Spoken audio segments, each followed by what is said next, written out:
Okay, so now at this point, we planned a blog post, we had ChatGPT write the blog post, we used ChatGPT to get images and to optimize the blog post for search engines.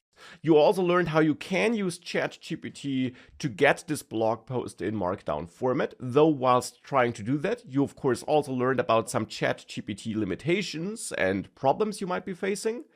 But nonetheless, we continued, and now we also have that video script. So the only missing pieces here are that we want to get a newsletter email and also one or more tweets to advertise our blog post and potentially also the video we created. And for that, we could send a prompt like this to ChatGPT. You are now an online marketer with deep ML and AI experience, specifically ChatGPT. The blog post shared the first message should be advertised to newsletter subscribers. Create a concise newsletter email that advertises the blog post in a highly engaging and intriguing way. This could be a prompt which we want to send. Of course, we could again use ask before answering here to tell ChatGPT to ask any questions it might have to provide a better response.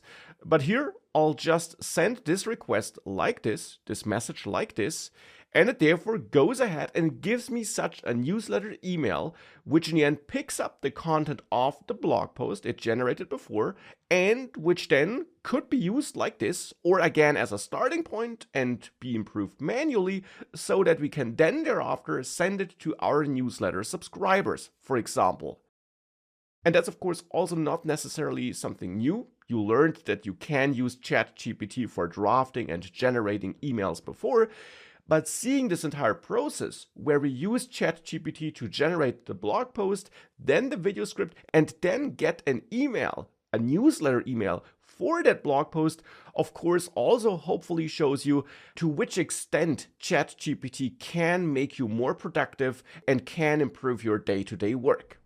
So with that here, I got that newsletter email, and we could again refine it manually and also by sending follow-up prompts. But I'll just take it like this and instead move on to the next and last step, where I want to get a marketing tweet.